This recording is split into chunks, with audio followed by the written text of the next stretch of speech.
So one question I'm asked quite regularly is, why do I wake up hungry when I've eaten late? And it probably feels quite backwards because if you've eaten late, surely you shouldn't feel hungry first thing in the morning. But the first thing to recognise is when you go to sleep, that doesn't automatically turn off, pause, or allow your digestive system to go to sleep too. Like imagine you just bought a takeaway and it was 10 o'clock. Your body, your digestive system has to break down that food. It has a job to do and it's trying to, or it will need to try and move that energy across the body as well as the nutrients as best as possible. Again, you might be sleeping, but your digestive system is still very much active. And by the time you've woke up, your digestive system has been breaking that food down. The meals pass through the stomach. Your hormones have changed. Your blood sugar levels have probably risen. And it's perfectly fine for you to wake up and for your body to be signaling that it's hungry, it needs more food. In other words, technically, your digestive system doesn't know that you've been asleep. And sleep isn't a pause button for digestion, although it should be when you do it right. Okay, let's look into this a bit more in depth again. You eat late, you go to sleep. Your digestive system starts to break down the food.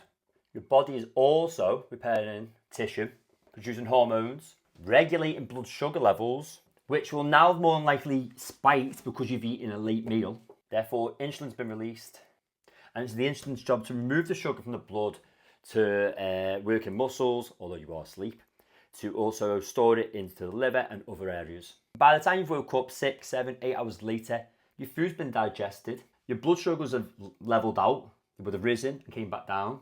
Your stomach's now empty, your hunger hormones are probably starting to increase.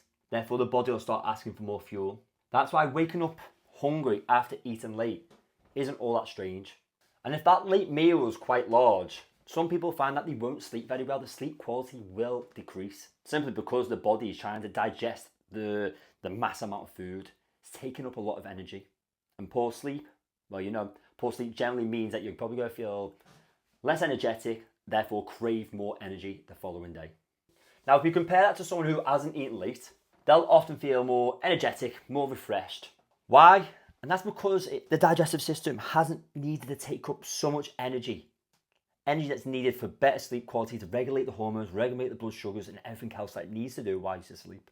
And if their last meal was more balanced with a good source of protein and fibre, again, slow releasing energy, they'll feel more satisfied for longer. So it's not always about how late you eat, but more what you eat, how much you eat, and how close to bedtime it is. And understanding that difference is quite important. And in the next video in the series, I'm going to explain how 2 meals with the exact same calories, but different nutrients and different quality can have such an impact on your sleep and how you feel when you wake up. Note and action step. Over the next week or so, I want you to diary how late or close to bed that you are eating and the type of foods that you are having. And I want you to also note the next morning how you feel. Don't make any changes, simply note it down and become aware.